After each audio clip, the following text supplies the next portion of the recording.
Hello everyone, welcome to Tech Smooth. अक्सर हमारे पास इस तरीके के क्वेश्चंस आते हैं कि मैडम क्या मुझे सेक्शन 54 की रिबेट अलाउ होगी, क्या सेक्शन 54 की एग्जेम्पशन मुझे अलाउ होगी अगर जो प्रॉपर्टी है वो मैं अपने नाम पे परचेज ना करके अपने स्पाउस के नाम पे प्रॉपर्टी को परचेज करता हूँ, या फिर मैं जॉइंट में प्रॉपर्टी परचेज कर लूँ अपनी वाइफ के साथ। तो उसी टॉपिक के ऊपर आज की ये वीडियो है, तो चलिए जल्दी से वीडियो को स्टार्ट कर लेते हैं।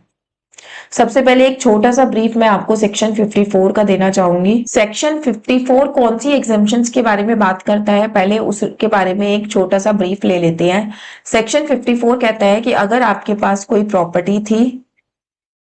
आपने उसको सेल कर दिया,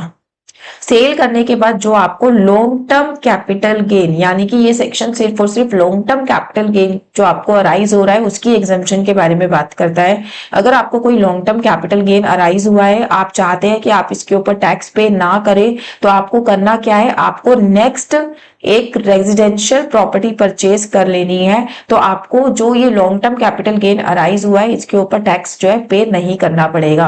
कितने अमाउंट की आपको पे परचेज करनी है, जितना भी आपको गेन अराइज हुआ है उतना अमाउंट तो आपको कम से कम यूज करना ही है। अगर आप इससे कम यूज कर रहे हैं तो आपको प्रोपोर्शनेट बेस पे एग्जाम्पशन मिलेगी, रेस्ट ऑफ द अमाउंट पे आपको टैक्स पे करना पड़ेगा, ये कहता है सेक्शन 54। और टाइमलाइन क्या है परचेज करने की, यहाँ पे 3 टाइमलाइन है। या तो आप प्रॉपर्टी सेल करने से 1 साल पहले परचेज कर ले, या फिर प्रॉपर्टी सेल करने के बाद 2 साल के अंदर अंदर परचेज कर ले, या फिर अगर आप प्रॉपर्टी को कंस्ट्रक्ट कराना जा रहे हैं तो 3 साल के अंदर अंदर आपकी कंस्ट्रक्शन जो है कंप्लीट हो जानी चाहिए, जब भी आपको इस सेक्शन की रिबेट जो है मिलेगी।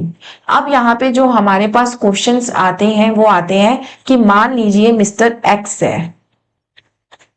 ठीक है, मिस्टर एक्स ने कोई प्रॉपर्टी सेल करी है 10 लाख रुपीस की, और नेक्स्ट प्रॉपर्टी उसने परचेज करी है, इस प्रॉपर्टी को उसने परचेज किया था, ठीक है,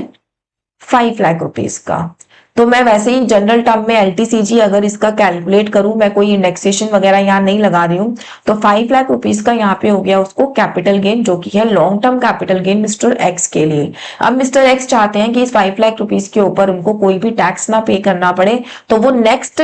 रेजिडेंशियल प्रॉपर्टी को ढूंढ रहे हैं। अब उनके दिमाग में एक क्वेश्चन आता है कि नेक्स्ट प्रॉपर्टी मैं अपने नाम पे क्यों लूं, मैं अपनी वाइफ के नाम पर क्यों ना लूं, या फिर हम दोनों हस्बैंड वाइफ के नाम पर हम 50-50% करके जो है रजिस्ट्री करा लेते हैं। तो उस केस में क्या मिस्टर एक्स को रिबेट अलाउ होगी सेक्शन 54 की, क्योंकि वो जो नेक्स्ट प्रॉपर्टी परचेज कर रहे हैं वो अपने नाम पर अपने पैन नंबर पर परचेज नहीं कर रहे हैं, वो अपनी वाइफ के नाम पर परचेज कर रहे हैं। तो इस टॉपिक को लेके, इस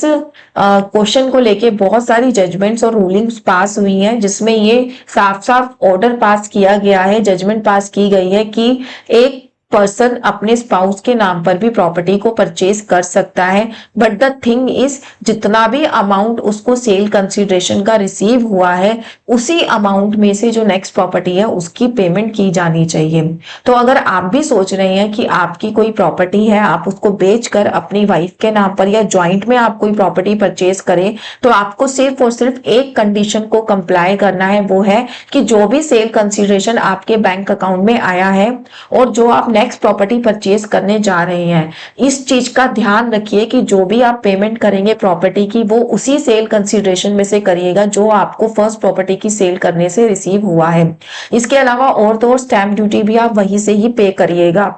अपार्ट फ्रॉम दिस, अगर आप प्रॉपर्टी परचेज नहीं कर रहे हैं, आप कंस्ट्रक्शन करा रहे हैं प्रॉपर्टी की, तो वहां पर भी आप ध्यान रखिएगा कि बिल्डर की पेमेंट या फिर जो भी आप रॉ मटेरियल परचेज करेंगे प्रॉपर्टी को बिल्ड कराने के लिए, उन सब की पेमेंट्स ऑनलाइन इसी अकाउंट में से आप निकाल के दें। ज्यादा से ज्यादा पेमेंट आप ऑनलाइन करें, सारे चेक्स आपके इसी अकाउंट से इशू होने चाहिए, क्योंकि जब हम इस तरीके की ट्रांजेक्शन करते हैं या इस तरीके की हम नेक्स्ट पैन नंबर पे नेक्स्ट नाम पे प्रॉपर्टी को परचेज कर रहे हैं, तो मोस्ट प्रोबेबली नोटिस आने के या फिर इस चीज को डिपार्टमेंट आपसे पूछ सकता है कि मैं आपको डिडक्शन क्यों अलाउ करूं, क्योंकि आपने तो प्रॉपर्टी अपने नाम पर परचेज ही नहीं करी। तो उस केस में आपके पास ये सारे रिकॉर्ड्स होने चाहिए कि आपको बस इतनी बात प्रूफ करनी है कि आपने जो नेक्स्ट प्रॉपर्टी परचेज करी है, चाहे वो नाम किसी की भी हो, आपके हो या फिर आपकी वाइफ के हो या फिर ज्वाइंट अकाउंट में हो, आपको सिर्फ डिपार्टमेंट को इतना प्रूफ करना है कि यूज मैंने वही मनी करी है जो मनी मेरे को उस प्रॉपर्टी को सेल करने से रिसीव हुई थी।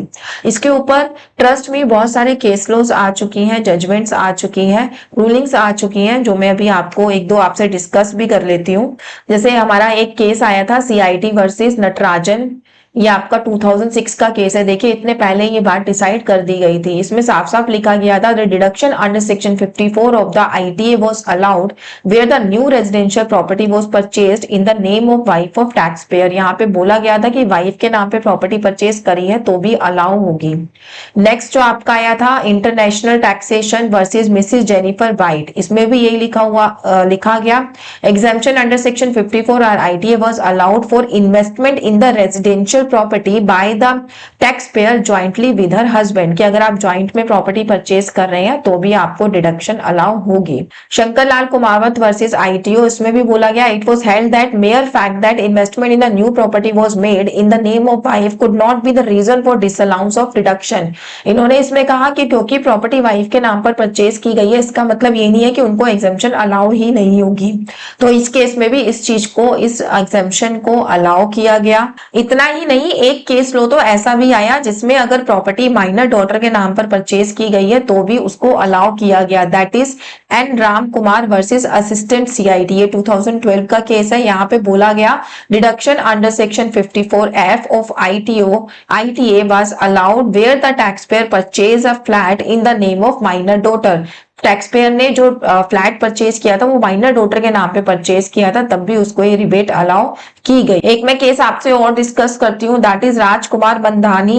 Hyderabad versus CIT central circle, 2018 का ये जो जजमेंट है वो पास हुई थी। इसमें क्या केस था ये आपका, इसमें था कि जो असेसी है उन्होंने एक प्रॉपर्टी सेल करी थी बट उन्होंने उसको अपनी रिटर्न में उस टाइम पर नहीं दिखाया। जब उनके पास नोटिस आया सेक्शन 143 का तो उन्होंने अपनी रिटर्न को रिवाइज किया, वहां पर उन्होंने इस प्रॉपर्टी को दिखाया और वहां पे एग्जेम्पशन भी क्लेम करी नेक्स्ट प्रॉपर्टी जो उन्होंने परचेज करी थी उसकी, और जो नेक्स्ट प्रॉपर्टी उन्होंने परचेज करी थी वो करी थी अपनी वाइफ के नाम पर। तो अपरेंटली उनकी जो ये डिडक्शन है उसको डिसअलाउ कर दिया गया। फिर उन्होंने अपील फाइल करी। अपील में जब केस लगा तो वहां पे बहुत सारे पॉइंट्स जो है पैरामीटर्स डिस्कस किए गए कि उन्होंने पेमेंट कहाँ से करी है या फिर उन्होंने अपने नाम पे प्रॉपर्टी को परचेज क्यों नहीं किया, उन्होंने अपनी बैलेंस शीट में दिखाने के लिए प्रॉपर्टी को अपने नाम पे परचेज नहीं किया, पता नहीं क्या क्या क्वेश्चंस वहां पे रेज किए गए। लास्ट में जो बात आके रुकी वो इस बात पे रुकी कि मेयर जो डिसीजन है उनकी वाइफ के नाम पर प्रॉपर्टी परचेज अलाउ करी जानी चाहिए या नहीं करी जानी चाहिए।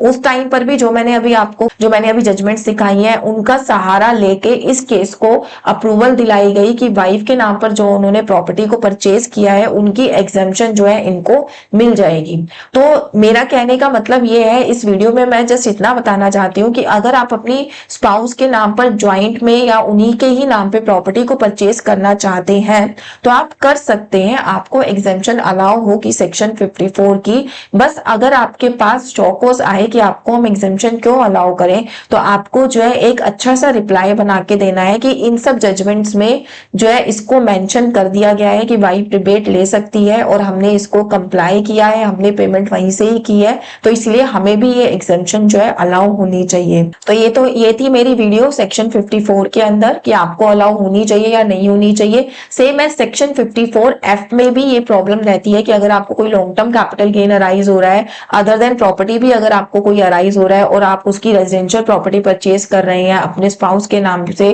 तो आपको रिबेट मिलेगी या नहीं मिलेगी। वहां पर भी सेम केस है, वहां पर भी आपको रिबेट मिलेगी, उससे रिलेटेड भी जजमेंट्स आई हुई है, आप वहां पर भी रिबेट को क्लेम कर सकते हैं। तो ये छोटी सी बात मैं इस वीडियो के जरिए आपको कन्वे करना चाहती थी। Thank you so much watching this video. इसी तरीके से टैक्स स्मूथ को फॉलो करते रहिए और लाइक और सब्सक्राइब भी कर लीजिए अगर अभी तक नहीं किया है तो। Thanks a lot.